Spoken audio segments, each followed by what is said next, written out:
What's up guys, my name is Ace, and as many of you guys already know, the DMR 14 and the Type 63 have really taken over Warzone since the Cold War integration. However, today we finally got a nerf for those, as well as the Mac 10 and the dual Diamattis. So in today's quick video, I just wanted to cover exactly what changed with these guns, and my thoughts on these changes to see if they were actually enough. And let's just hop into the big one right here, the DMR 14. With this, Raven stated that they reduced the headshot damage, and they also increased the recoil. So pre-patch, our headshot damage was 175 at any range with the DMR 14, which was very, very powerful. And what this meant was, pre-patch, all you had to do was shoot a fully armored enemy twice in the head, and they were dead. It was like an insta-kill. Now, post-patch, they've reduced that damage down to 114. And at 114 damage, there's no longer a two-shot kill to the head. And also, if you're mixing a single headshot in with upper torso shots, which deals 60 damage, it's going to take you 3 upper torso shots as well as a headshot to get a kill on a fully armored enemy. Whereas pre-patch, it only took you 2 shots to the upper torso mixed in with a headshot to get a kill. Also with this, if you have full health and just 1 armor plate equipped, it will protect you from being one-shotted by the DMR 14 to the head. So essentially, with this nerf to the headshot damage, they've now made it so this gun can't just instantly melt you anymore. It's going to take you at least 3 shots to kill no matter what against a fully armored enemy. Now, on top of this, Raven did mention that they nerfed the recoil on the DMR 14. However, when we look at pre-patch versus post-patch, keeping in mind this is a 10-round recoil plot, it actually looks a little bit better post-patch. And this is without any attachments equipped for pre-patch and post-patch. So I'm not too sure why the recoil looks better post-patch, but it does, at least based on my tests here. So I don't really know what's going on here. The DMR may actually be a little bit more accurate. I don't really know. But in either case, the main nerf to this was the headshot multiplier. Now, moving on to the Type 63, this one got a very similar treatment to the DMR 14. First up, that headshot damage was reduced from 175 at all ranges, just like the DMR was pre-patch. That has been reduced down to 124 damage post-patch. So the Type 63 does deal 10 more damage to the head now compared to the DMR. However, in practical terms, it's basically the same as the DMR here when it comes to headshots. It's now going to take you at least 3 headshots to get a kill on an enemy player. Also, an enemy that has full health and just 1 armor plate equipped, you can no longer get a one-shot kill on them with this. And also, it's going to take you at least 2 upper torso shots mixed in with a headshot in order to get a kill. Additionally, they stated that they also gave the Type 63 a recoil nerf.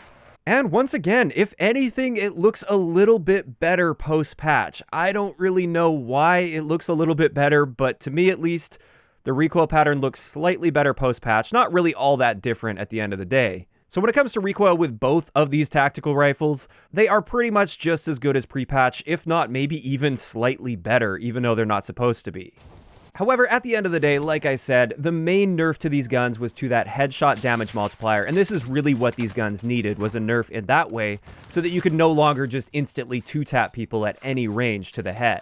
And when it comes to my thoughts on these guns post-patch, keeping in mind this is a very early initial impression since I want to get these stats out to you guys as soon as possible, I think this was a pretty good nerf. I feel like they didn't nerf these guns into the ground. They're still going to be very usable in Warzone, and I think people will still be using them sometimes.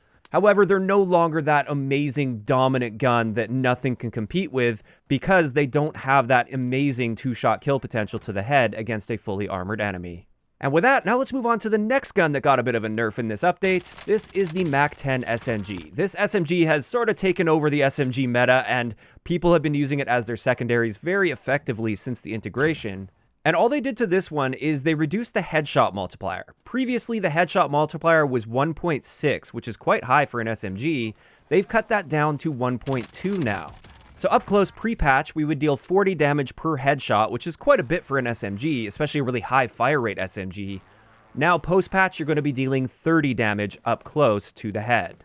And this nerf definitely will tone that Mac 10 down a little bit, but at the end of the day, since it was only a nerf to the headshot damage, and this gun is great with just body shots anyway, this is still going to be a very viable SMG in my opinion. I don't think anybody's going to have any problem still melting people with this gun in close quarter situations.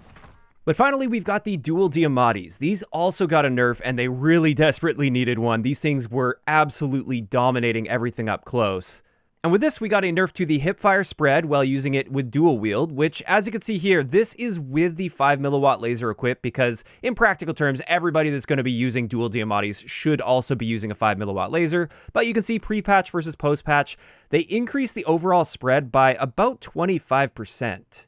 So definitely a very noticeable nerf to these dual Diamattis. They're going to be a bit less effective as you start pushing those close range encounters a bit. And on top of this, they reduce the ranges for the dual wield version of these guns, which unfortunately I can't give you a pre-patch or post-patch value for because it is nearly impossible to accurately test these range values with the dual wield version of this gun. With the single wield version, sure, no problem, because I can control which bullets I'm hitting and where I'm hitting those bullets, whereas with the dual wield, you can't quite control that. So yeah, we're just gonna have to trust them on that one, that they also reduce the range for the dual wield version of this gun.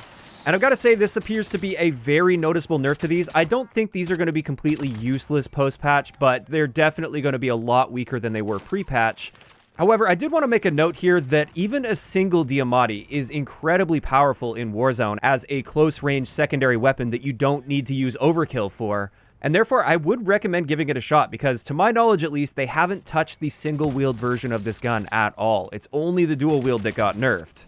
And with that, that's going to wrap it up for today's video on this weapon balancing patch that we got for Warzone. I should also just make a note here because sometimes people are confused. These updates only applied to Warzone. None of this carried over to Cold War's multiplayer.